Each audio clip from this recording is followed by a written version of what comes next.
Assalamualaikum warahmatullahi wabarakatuh.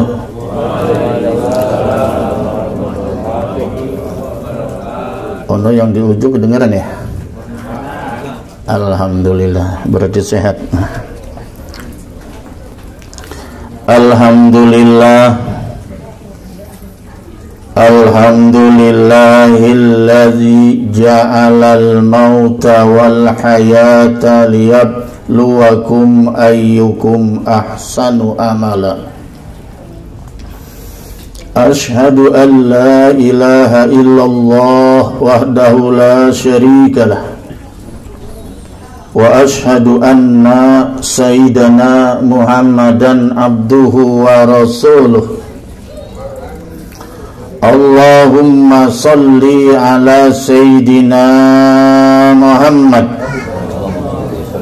wa ala alihi wa sahbihi ajmain. Qala Allah ta'ala fi kitabihil karim, a'udzubillahi minasy syaithanir rajim. Wa qada rabbuka alla ta'budu illa iyyah wa bil walidaini ihsana. Al-ayah. Wa qala Rasulullah sallallahu alaihi wasallam,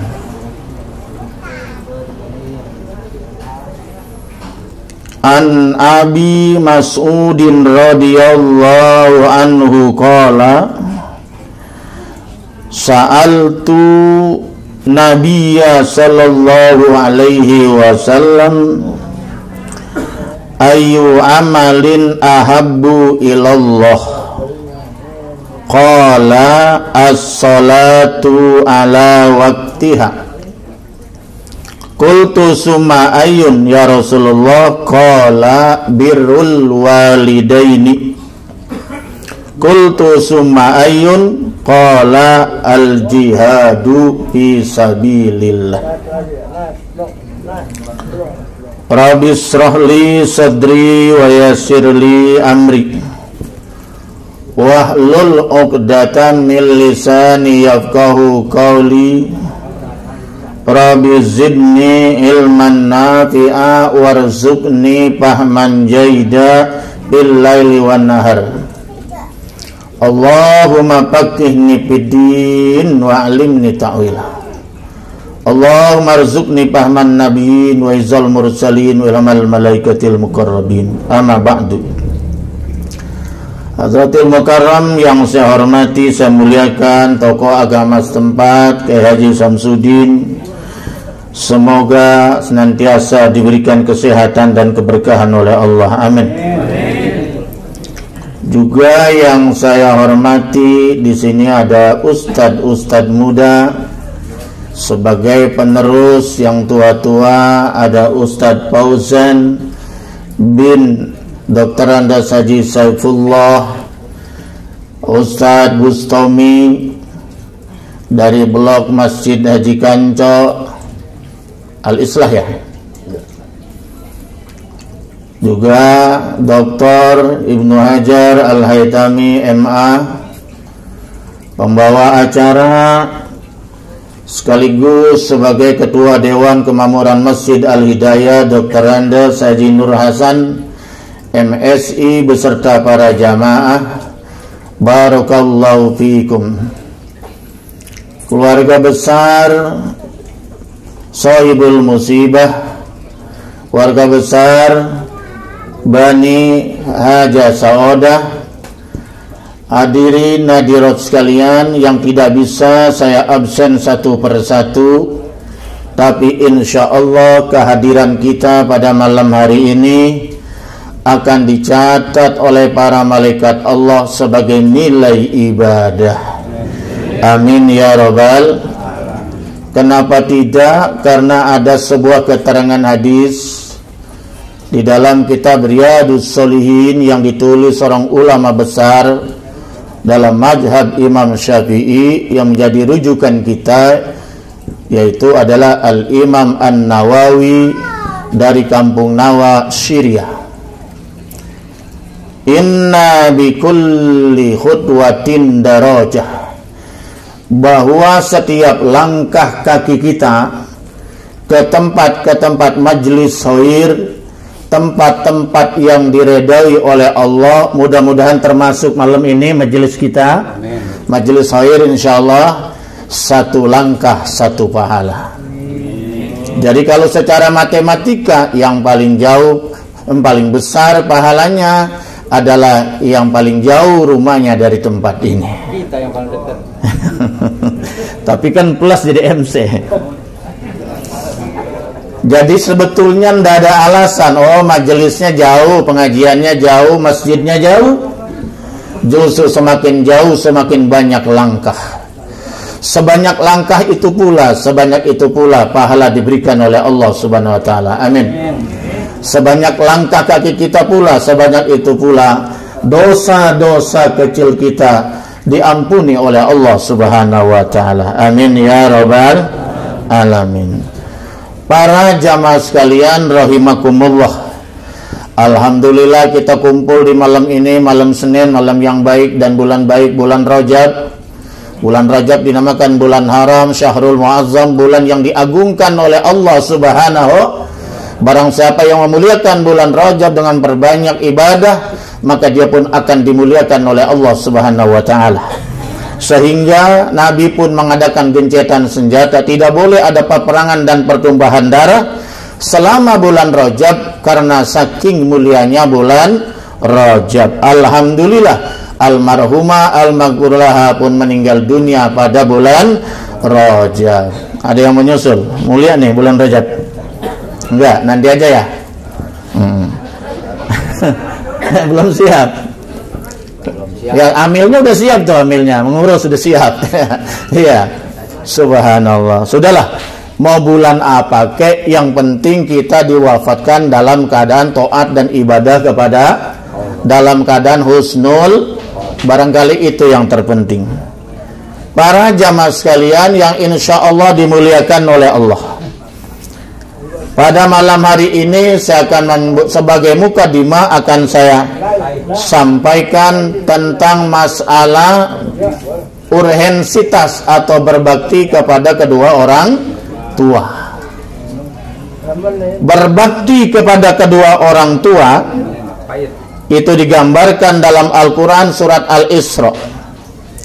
A'udzubillahi minasyaitonirrajim. Wa qada rabbuka alla ta'budu illa iyyah. Bahwa Allah telah mewajibkan kepada kita untuk beribadah kepada Allah saja. Alla ta'budu illa iyyah. Jangan hendaklah engkau menyembah kepada Allah, ya. Jangan kau menyembah kalian kecuali hanya kepada Allah Subhanahu wa ta'ala. Jadi kewajiban kita yang pertama yaitu adalah beribadah kepada Allah Subhanahu. Bahkan dalam ayat yang lain bahwa Allah menciptakan manusia, jin dan manusia pada hakikatnya adalah untuk beribadah kepada Allah Subhanahu wa ta'ala. Makanya ada jin yang Islam, ada jin yang kafir. Itu. Apakah kita cukup kalau kita sudah beribadah kepada Allah? Kalau kita udah soleh kepada Allah, apakah cukup? Tidak. Ayat ini ada lanjutannya, wabil walidaini ihsana. Nah, jadi kewajiban manusia setelah ibadah kepada Allah, setelah ta'abbud kepada Allah, itu tidak cukup. Ada kewajiban yang kedua, nomor 2 lagi, ya, yaitu adalah wabil walidaini ihsana, berbuat baik kepada orang tua. Artinya walaupun jenggotnya 1 meter, nggak ada kali ya, jenggotnya sedada, iya, dia punya sorban yang ngengser, dia punya udang-udangnya kayak Vespa. Ya, ban Vespa. Wah, dia punya tasbihnya kayak tasbih Wali Songo yang besar-besar itu, kayak kelinci, tetapi dia tidak berbuat baik kepada orang tuanya, durhaka kepada orang tuanya, maka seluruh amal ibadahnya ditolak oleh Allah Subhanahu wa taala. Apalagi model kita. Alqamah itu sahabat loh, Pak. Alqamah itu sahabat. Apa sih sahabat? Sahabat orang yang hidup di zaman Rasulullah dan beriman kepada ajarannya Rasul. Jadi Abu Jahal, Abu Lahab, Abu Gosok, Abu Dodot nggak masuk loh. Walaupun dia hidup di zaman Nabi, setiap hari dia mendengarkan dakwah Nabi, tapi karena nggak beriman dengan ajaran Nabi, maka dia bukan sahabat. Alqamah ini sahabat, ikut berjuang bersama Nabi, ikut berperang bersama Nabi, sholat di belakang Nabi, dia puasa, dia zakat, dia sedekah, dia haji, ahli ibadah. Tapi di saat sakratul maut, dijelaskan di dalam kitab Tanqihul Qaul, ini Babirul Walidain yang ditulis oleh ulama besar asal Banten, Syekh Nawawi Al-Bantani. Subhanallah, Alqamah waktu sakratul maut ditalkin oleh Rasulullah, itu ternyata macet lidahnya, kaku, tidak bisa mengucapkan la ilaha illallah. Geger, Pak, geger. Sahabat. Ini sahabat ahli ibadah, berjuang bersama Nabi, ibadah bersama Nabi. Sampai orang terheran, ada apa dengan Alqamah? Orang sekelas sahabat Alqamah waktu sakratul mautnya tidak bisa mengucapkan kalimat la ilaha illallah. Akhirnya ditelitilah, diutuslah, yaitu Bilal bin Rabah dan kawan-kawan. Ternyata dia punya hubungan yang sangat buruk dengan ibunya. Ibunya sudah tua renta, Pak.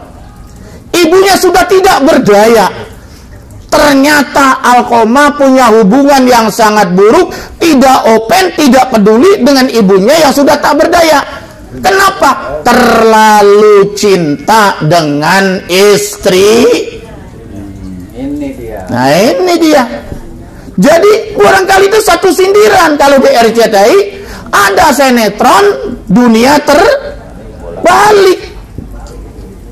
Suami takut dengan istri. Bahkan dia rela mencuci pakaian, menjemur pakaian, masak. Iya, menggantikan posisi pekerjaan istrinya. Masya Allah. Cakepan kali bininya. Iya. Akhirnya si ibunya tersinggung, sakit hati, sampai dia coret Alqamah sebagai anaknya, sebagai putranya. Itulah saudara sebabnya. Akhirnya Alqamah ini ya, mau dibakar oleh Rasulullah SAW. Tapi ibunya alhamdulillah, ketika dia ingat, dia tahu bahwa Alqamah mau dibakar hidup-hidup oleh Rasulullah. Kata Nabi, lebih baik dibakar di dunia, karena nanti azab akhirat itu lebih keras, lebih dahsyat daripada azab dunia. Tapi akhirnya namanya ibu, biar kesel bagaimanapun dengan anak. Kalau anak mau dibakar nggak tega rasanya, betul nggak? Iya. Begitulah seorang anak, orang ibu. Makanya apa? Cinta ibu sepanjang masa, cinta anak sepanjang galah. Kalau orang tua kaya raya, banyak harta, anak jadi raja, jadi sultan. Tapi kalau anak kaya raya, orang tua jadi pembantu. Iya, dia mah bersenang-senang ke mall kemana, sementara ibunya di rumah jadi pembantu, jagain cucu, masak, nyapu. Subhanallah. Allahu Akbar. Dunia padahal orang tuanya sudah capek ngurus dia dari kecil sampai dia besar. Akhirnya ibunya nggak sanggup ngelihat putranya mau dibakar Alqamah ini hidup-hidup. Ya Rasulullah, ini Alqamah adalah putra saya, Alqamah ini jantung hati saya. Tolong ya Rasulullah, jangan dibakar hidup-hidup. Saya maafkan, saya ridho, saya ikhlas. Kata Rasulullah, kalau ibu tidak memaafkan, maka seluruh amal ibadahnya ditolak oleh Allah Subhanahu wa taala. Akhirnya ibunya maaf, barulah Alqamah tersenyum, kemudian ditalkin oleh Rasulullah sallallahu alaihi wasallam, la ilaha illallah. Nah, jadi orang kalau mau meninggal dunia sakarat jangan diomongin dunia. Itu kontrakan di sana ada 5 pintu buat siapanya. Jangan. Ini kesempatan yang terbesar, pahala yang sangat besar. Saat detik-detik terakhir kita bisa memimpin kalimat tahlil, kalimat talqin, kalimat iman kepada kedua orang tua kita supaya wafatnya dalam keadaan husnul. Oh, begitu dibimbing oleh Rasulullah, itu lidahnya yang kaku, jadi lentur, jadi lemes, bisa mengucapkan la ilaha illallah Muhammadur Rasulullah. Matilah Alqamah dengan husnul khotimah, tersenyum karena mendapat ridho sang ibu. Itulah yang dimaksud mungkin ridallah fi ridal wa suhtullah fi suhtil. Jadi ridhonya Allah karena ridho kedua orang tua, murkanya Allah karena murka kedua orang. Nah sekarang kita tinggal mikir dah, Alqamah saja durhaka sama orang tua seperti itu. Bagaimana kita? Sahabat bukan, tabi'in bukan, tabi'in bukan, umat itu pun jauh kita. 15 abad kita baru lahir, terlambat lahir kita ini. Tidak hidup di zaman Rasulullah. Kemudian durhaka kepada orang tua. Kira-kira gimana itu? Masya Allah. Oleh karena itulah yang masih punya orang tua, orang tua yang masih hidup, bersyukur, bahagiakanlah orang tua kita. Kalau nggak punya uang, bahagiakanlah dengan kata-kata yang indah, betul nggak? Dengan doa, datang aja. Orang tua juga ngerti, lu mah nggak tapi punya duit banyak, lu mah penting datang aja ngurus rumah apa kayak gini, betul nggak? Orang tua udah seneng. Yang punya duit, bantulah dengan duit, betul nggak? Itu yang punya makanan, bangunlah punya makanan. Yang penting orang tua kita senyum, orang tua kita senang. Senyumnya orang tua kita doa, apa adalah merupakan doa buat kita. Senangnya orang tua kita adalah keberkahan buat kita, betul nggak? Ini apa sebenarnya? Masya Allah. Jadi orang tua itu keramat hidup, kata Roma Irama, betul nggak? Kan ada judulnya itu keramat, betul nggak? Hai manusia, hormati ibumu yang melahirkan dan membesarkanmu. Lagu keramat itu lagu yang luar biasa, bukan untuk dijogetin. Lagu ini untuk direnungkan. Ini lagu dakwah, Bapak sekalian. Masya Allah, luar biasa. Sekarang yang jadi persoalan, bagaimana kalau orang tua kita telah meninggal Nah ini akan saya bahas malam ini. Bagaimana cara berbakti kepada orang tua yang telah meninggal? Apakah masih bisa? Kalau orang tua sudah masih ada mah gampang. Ya, gampang. Sama kita, asal kita mau saja. Kita bahagiakan orang tua kita berdasarkan kemampuan kita.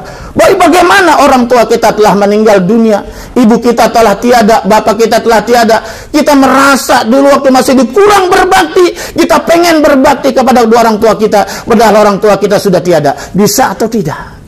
Nah, ini ada sebuah keterangan, yaitu ada namanya sahabat Abu Usaid. Beliau meriwayatkan sebuah hadis bahwa ada di zaman Rasulullah, beliau ini sedang duduk-duduk bersama Rasulullah, tiba-tiba datanglah seorang laki-laki dari kaum Ansor, kalau tidak salah dari kaum Bani Salimah. Sahabat Ansor dari kaum Bani Salimah. Jadi di sana tuh berkabilah-kabilah ya, kayak di sini sama ada Batak, Madura, Sunda, macam-macam ya, Aceh dan banyak lagi yang lainnya. Kan ya? Sama di Madinah juga begitu, banyak kabilah-kabilah, banyak kelompok-kelompok. Ini di saat Rasulullah sedang duduk-duduk santai, datanglah seorang laki-laki dari kaum Bani Salimah. Namanya nggak diceritakan di sini. Kemudian dia tiba-tiba bertanya, "Wahai Rasulullah, apakah saya masih bisa berbakti, berbuat baik kepada kedua orang tua saya, sedangkan orang tua saya telah meninggal dunia?" Apa jawaban Nabi? Naam, ya, bisa. Begitu kalau kata istri. hisalun arba'atun, dengan 4 perilaku kamu masih bisa berbakti kepada orang tua kalian yang telah tiada dengan 4 hal. Yang pertama, as-salatu alaihima, mendoakan keduanya.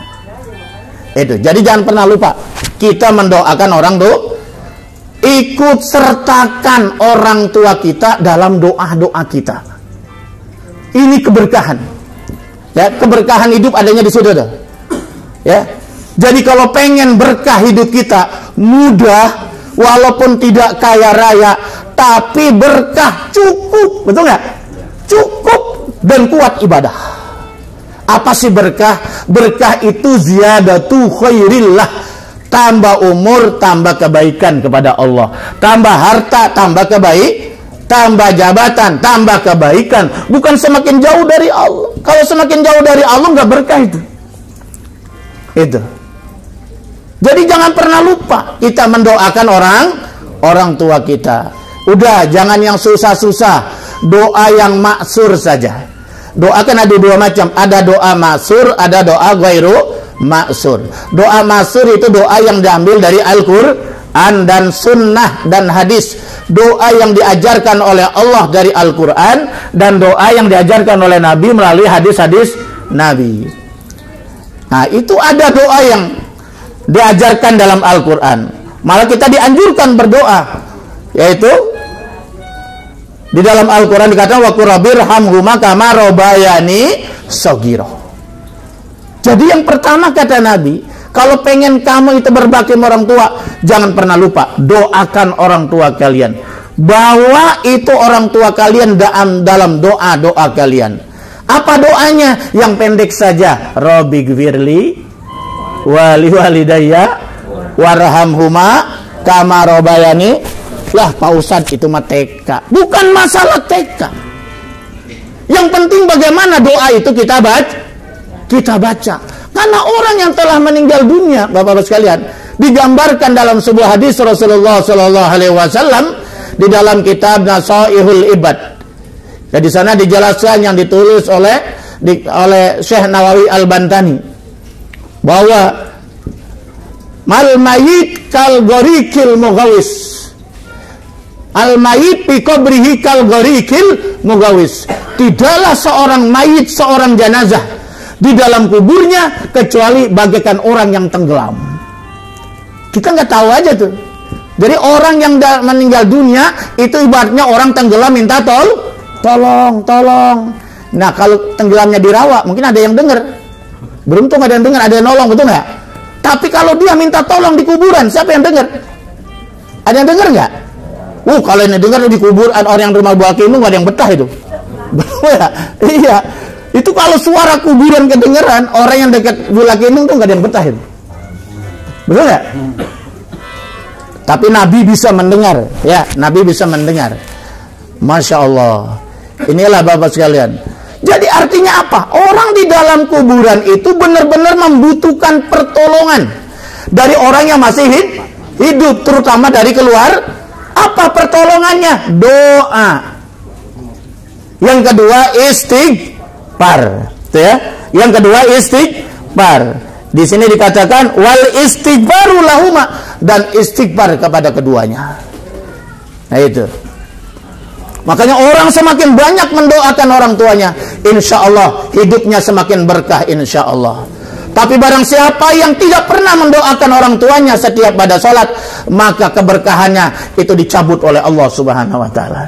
Cobalah lihat orang-orang yang hidupnya dekat sama orang tuanya, sayang sama orang tuanya, ya dia itu hidupnya beda, betul nggak? Ibadahnya kuat, hidupnya lurus, rezekinya ada aja, betul nggak? Walaupun tidak kaya, itu namanya berkah. Tapi kalau tidak dapat ridho orang tua, kemanapun kita pergi, ya hanya kesulitan yang ada. Keberkahannya dicabut oleh Allah Subhanahu. Nah, ada sebuah cerita begini. Rasulullah SAW itu pernah bersabda, Innar rajula la turfa'u darajatuhu fil jannah. Bahwa ada seorang laki-laki nanti itu di akhirat itu diangkat derajatnya di surga yang lebih tinggi. Ya mungkin dia ini waktu di dunia ibadahnya biasa-biasa aja. Yakin ya? Kalau biasa-biasa aja kan masuk surganya biasa-biasa aja. Jadi surga itu berkelas-kelas loh, Pak. Surga berkelas-kelas. Ahli sedekah masuklah babu soda. Yang ahli sholat masuklah babus sholat. Yang ahli apa? Ya ahli puasa masuk kalau puasa babu royan namanya khusus ya. Iya. Jadi ini nanti ada pintu-pintunya khusus. Bahkan ada tingkat-tingkatannya. Kan nggak mungkin kita masuk surga sejajar dengan Sayyidina Abu Bakar, betul nggak? Dengan Sayyidina Umar. Ya, kita udah masuk surga aja udah alhamdulillah. Walaupun di belakang nggak apa-apa. Jadi berkelas-kelas surga. Ini ada seorang laki-laki masuk surga kelas biasa. Akhirnya didongkrak dipindahkan ke surga VIP bintang 5. Wadaw. Bayangkan sampai dia kagut, ya Rob, kenapa saya orang biasa? Saya bukan orang ahli ibadah, saya bukan ahli jihad. Kenapa saya bisa dimasukkan ke dalam surga yang begini tinggi? Nah, sahabat bertanya, kenapa bisa begitu ya Rasulullah? Qala bi istighfari waladika. Ini karena istighfar anakmu di dunia. Jadi jangan pernah meremehkan itu, istighfar itu. Jadi kita kalau tiap habis sholat, bawalah orang tua kita di dalam doa kita, di dalam istighfar kita. Sebetulnya ringan, cuman kitanya nggak istiqomah, betul nggak? Jadi kalau habis sholat kan istighfar minimal 3 kali, betul nggak? Astagfirullahaladzim li wali walidayya, gitu. Bawa orang tua kita, astagfirullahaladzim li walidayya. Coba ikutin. Nah, kita praktek. Astagfirullahaladzim. Ayo. Li wali walidayya. Astagfirullahaladzim. Li wali walidayya. Astagfirullahaladzim. Li wali walidayya. Ya Allah, ampunilah dosaku dan dosa kedua orang tua. Ini orang tua kita akan tersenyum di alam kubur. Begitu juga dalam doa. Doakan orang tua kita, jangan pelit. Rabbi ghfirli wali walidayya warhamhuma. Ayo bareng. Rabbi ghfirli wali walidayya warhamhuma kama rabbayani shaghira. Rabbi ghfirli wali walidayya warhamhuma kama rabbayani shaghira. Sekali lagi 3 kali ya. Rabbi ghfirli wali walidayya warhamhuma kama rabbayani. Ya Allah, ampunilah dosaku dan kedua orang tuaku dan rahmatilah mereka berdua sebagaimana dia menyayangi aku di waktu aku masih kecil. Oh, tersenyum itu orang tua kita itu. Punya Inji Sauda tuh tersenyum tuh, belum anaknya, belum mantunya, belum cucunya, cicitnya, betul nggak? Nah, kok begitu Pak? Ingat, kata Nabi, inna auladakum min kasbikum. Itu anak kamu bisa beralih ibadah karena jasa orang tuanya, betul nggak? Dia jadi ulama, itu karena orang tuanya yang mondokin dia di pesantren, betul nggak? Dia dimasukkan ke madrasah. Jadi apapun yang dilakukan oleh anak-anaknya yang masih hidup, bapaknya di akhirat mendapat bagian pahala. Makanya nanti para arwah di sana tuh bertemu dengan yang lain. Ada yang kecewa, ada yang bangga. Kalau dia keturunannya banyak yang mendoakan, mengistighfarkan, keturunannya berbuat amal soleh, dia bangga. Alhamdulillah ya Allah, anak saya pada berbuat amal soleh. Kebahagiaan dia karena anak itu investasi masa depan. Paham ya? Tapi sebaliknya di sana banyak ruh-ruh yang kecewa, ruh-ruh yang malu. Kenapa? Anaknya di dunia itu sedang bergelimpangan dengan maksiat. Nauzubillah min. Nauzubillah. Makanya janganlah kita mati sebelum anak kita ibadah kepada Allah Subhanahu wa taala. Jangan mati kalau anak kita belum bisa mendoakan kita. Jangan mati kalau anak kita belum bisa istighfar buat diri kita. Rugi punya anak model begini, berdoa saja kagak bisa. Ingat, tanda anak yang soleh apa? Awaladin solihin ya doa. Anak yang soleh yang selalu anak yang soleh yang selalu mendoakan orang tua. Jadi biar dia ustadz, biar dia udah habaib, Biar dia itu buya, biar dia itu apapun, ajengan, tetapi dia tidak pernah mendoakan orang tuanya. Belum syarat dikatakan anak soleh. Soleh hanya sebagai pribadi, tapi di hadapan Allah dia belum soleh, karena dia tidak berbakti kepada kedua orang tua. Ingat, ajaran Islam menganjurkan kita harus soleh di hadapan Allah. Kita juga harus soleh di hadapan orang tua kita, betul? Kita juga harus soleh di hadapan guru-guru kita. Kita harus soleh di hadapan tetangga kita. Hablum minallah dan hablum minan. Ini penting dalam ajaran Islam, keseimbangan. Jadi jangan kita hanya masuk surga sendiri. Kita ke masjid, anak kita nggak tahu di mana. Kita bangun subuh, anak kita nggak dibangunin, betul nggak? Berdosa itu di hadapan Allah Subhanahu wa Ta'ala. Tapi sebaliknya, kalau anak kita soleh, solehah, beribadah kepada Allah, maka anak-anak orang tuanya di alam kubur ikut tersenyum, ikut senang dia. Kenapa? Dapat bagian pahala karena anaknya boleh begitu, jasa orang tuanya. Itu yang dimaksud inna auladikum min kasbikum. Nah itu, jadi yang orang tua ini tadi, orang laki-laki ini kenapa diangkat derajatnya dari kelas biasa sampai surga yang kelas tinggi? Karena doa dari anak-anak, karena istighfar dari anak-anaknya di dunia yang masih hidup. Jadi bagaimana Pak cara berbakti sama orang tua yang telah meninggal dunia? Satu, dengan mendoa, as-sholatu alaihim, mendoakan keduanya. Yang kedua, wal istighfaru lahuma, beristighfar untuk kedua orang tua. Jangan lupa Pak, jangan lupa, nggak pakai duit kan ya? Nggak pakai duit ya. Kita emang hidup susah, udah begitu aja dah kita berbuat baiknya. Kalau yang duitnya banyak, jangan lupa bersedekah. Niatkan buat kedua orang tua kita di alam kubur. Wah, itu lebih bagus. Kalau bisa. Walaupun RT juga doa sama orang tua. Iya. Subhanallah. Ya, dikit lagi. Kemudian wa in fazu ahdihima. Yang ketiga kata Nabi, bagaimana cara berbakti kepada kedua orang tua? Tunaikan janji-janjinya. Saya nggak tahu nih punya janji apa nih Ibunda Haja Markiah, tapi katanya pengen dibacakan manaqib Syekh Muhammad Abdul Karim As-Samani Al-Madani. Kita nyebutnya Syekh Saman doang, padahal namanya Syekh Abdul Karim Al-Madani As-Samani Al-Madan. Itu waliullah dari Madinah. Ya, laksanakan. Nanti mungkin malam ke-7 apa malam berapa saya nggak tahu. Waktu masih hidup katanya minta dibacakan manaqib Syekh Abdul Karim Muhammad Abdul Karim As-Samani Al-Madani. Gitu ya. Manaqib, ngerti manaqib? Manaqib itu riwayat hidup. Ya, ini kalau Pak Haji Nur Hasan nanti juga boleh bikin manaqib sendiri riwayatnya. Setiap hari dibacakan kebaikan-kebaikannya, betul nggak? Cakep nggak? Iya, cakep. Orang yang telah meninggal dunia, satu, sebut kebaikannya, kuburannya jadi lapang. Dua, didoakan. Ketiga, dimaafkan. Jangan malah disebut keburukannya, kesalahannya, sempit kuburannya. Betul nggak? Udah, orang udah mati mau diapain kan nggak bisa apa, betul ya? Ya sudah, kita maafkan saja kalau punya salah, betul nggak? Yang kedua, kita doakan. Kalau kita begitu nanti kembali kepada diri kita. Kita pun nanti banyak yang mendoakan gitu. Ya, jadi janji-janjinya apa tuh yang belum tertunaikan waktu hidup? Maka ahli warisnya wajib melaksanakannya kalau mampu. Apa dia pengen misalnya kalau di masjid apa wakaf ya? Oh, pengen berwakaf Al-Quran, mushaf, tapi belum mampu. Anaknya laksanakan. Betul nggak ya?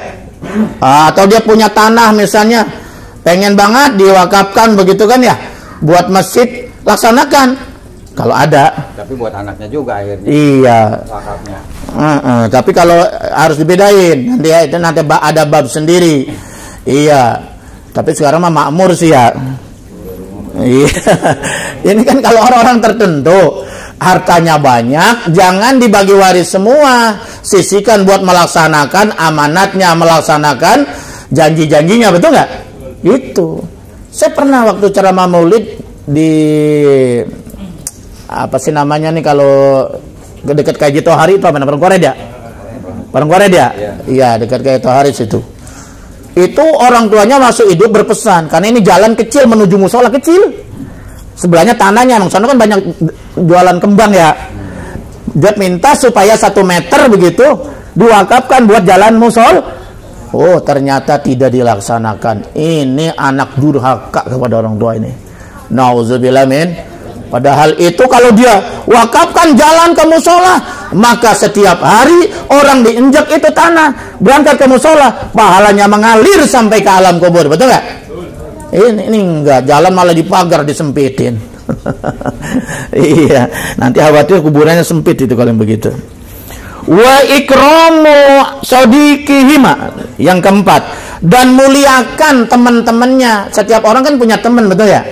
Nah, bapak kita nih punya teman, siapa temannya dekatnya, muliakan, sambung silaturahimnya. Itu cara berbakti kepada kedua orang tuh. Ini enggak, kebanyakan kita kalau orang tua udah nggak ada kan kelihatan obor ya. Ngaku apa? Lebaran udah. Iya nggak, udah saking sibuknya nggak kayak dulu. Iya betul nggak? Iya, sekarang mah udah pakai WA aja udah. Jadi orang tua meninggal kematian obor, mestinya obor ini dihidupin lagi. Itu yang dimaksud oleh Rasulullah, wa ikramu sadiqihima wa silaturrahim. Dan menyambung tali persaudaraan, allati la tusallu ila bihima. Yang mana itu silaturahim tidak bisa disanggung oleh bapak dan ibunya karena sudah wafat. Siapa yang menyambung? Kita sebagai anak. Itu pun cara berbakti kepada kedua orang tua, gitu loh. Wah, emang orang tua kita tahu? Tahu. Kan dia ngelihat. Lah bapak kalau nggak percaya coba mati dah. Iya. Itu ada sebuah keterangan hadis, Pak. Kalau kita di ziarah kubur nih. Ini kita ziarah kubur. Ya. Kita ziarah kubur nih. Itu tapak kakinya baru masuk doang ke halaman. Itu orang tua kita udah dengar.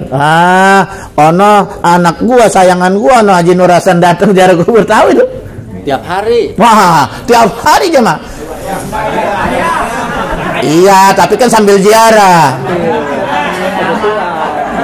Jadi begini cing caranya. Jadi kalau kita masuk ke situ, assalamualaikum ya ahlal kubur, antum lana salapun, wa nanu bikum lahikun. Begitu aja udah cukup, Pak. Ini kagak masuk kuburan sanang sono kagak beri salam, malah didudukin di kuburan. Kualat tuh. Bisa durhaka itu, nggak boleh itu, Pak. Ada yang mengatakan haram duduk di kuburan kecuali darurat militer. Iya. Jadi ada adabnya. Nabi sendiri ngajarkan kalau kita masuk arena kubur ziarah beri salam dulu, betul nggak? Kenapa beri salam? Itu artinya ruh mereka hidup. Kalau kita beri salam dijawab oleh ruhnya, dijawab oleh ruh orang tua kita. Ada untungnya itu. Di situ. Ada untungnya juga itu, walaupun bau dikit-dikit. Barokah ya, barokah. Iya, subhanallah. 3 kali sehari, 3 kali. Iya, bayangin itu. Kalau nggak ada ayam, ya rasanya mah kagak. Kalau nggak ada ayam mah. Iya, tuh assalamualaikum kayak nggak ada tanya dong. Belum ada ayam juga udah ingat assalamualaikum. Iya, gitu Pak. Jadi ada adabnya Pak. Jadi kalau kita masuk ke arena kuburan, makbaroh, berilah ucapkan mau kenal mau kagak selama itu kuburan seorang muslim, assalamualaikum ya ahlal kubur, antum lana salapun wa nanu bikum, insyaallah. Udah yang gampang aja dah. Apalagi kalau kita sambung Al-Fatihah. Wah, cakep itu. Itu Pak. Kemudian kita duduk tuh, kita duduk, apalagi baca Yasin macam-macam berdoa ya. Subhanallah. Betapa nyamannya itu orang yang ada kuburan. Betapa girangnya dia itu di kuburan itu. Cuman kita kan sayangnya ziarah kubur setahun sekali doang. Kasihan orang tua kita, betul nggak ya? Kalau bagus mah tuh Jumat sore atau hari Jumat ya, Kamis sore, betul nggak ya? Kalau bisa mah gitu. Kalau kuburan dekat mah. Nah, persoalannya kan kuburannya jauh, apalagi di luar daerah, apalagi di Jawa, betul nggak? Bagaimana cara silaturahimnya? Berdoa setiap ba'da. Itu ke ziarah juga, betul nggak? Berdoa setiap ba'da sholat. Robbik firli wali walidayya warhamhuma. Saya setiap tidur nggak pernah lupa itu. Mau tidur baca itu, ya. Salawat 3 kali, doakan orang tua 3 kali, muminat 3 kali, begitu. Subhanallah, alhamdulillah, walillah 3 kali, kulhu 3 kali, gitu. Wudhu dulu kalau mau tidur. Wudhu dulu nggak? Harus. Hah? Harus ya. Kagak, lupa. Iya, berdoa nggak? Lah kita nggak tahu, siapa tahu malam itu out kita, betul nggak ya? Dijemput, masya Allah. Kepinding.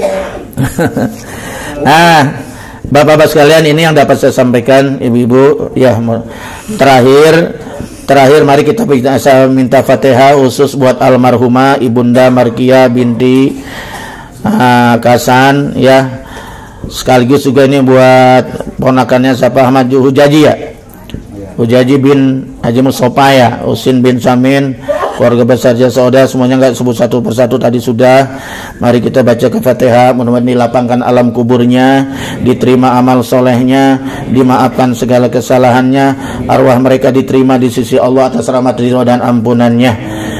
Dan kita yang masih hidup ini mudah-mudahan Allah berikan keberkahan di bulan Rajab, Allah berikan keberkahan di bulan Sya'ban, Allah berikan kesehatan, Allah sampaikan umur kita memasuki bulan Ramadan untuk beribadah di bulan Ramadan. Allahumma barik lana fi Rajab wa Sya'bana wa balikna Ramadana wa birana junubana. Al-Fatihah. A'udzubillahi minasyaitonir rajim. Bismillahirrahmanirrahim. Alhamdulillahirabbil alamin arrahmanir rahim maliki yaumiddin. Iyyaka na'budu wa iyyaka nasta'in ihdinas siratal mustaqim. Siratal ladzina an'amta 'alaihim ghairil maghdubi 'alaihim waladdallin. Amin. Cukup sekian. Ya, insyaallah nanti bisa ditonton di YouTube channel Darul Amanah Nahdiyah. Terima kasih. Wallahul muwaffiq ila aqwamit thoriq. Wassalamualaikum warahmatullahi wabarakatuh.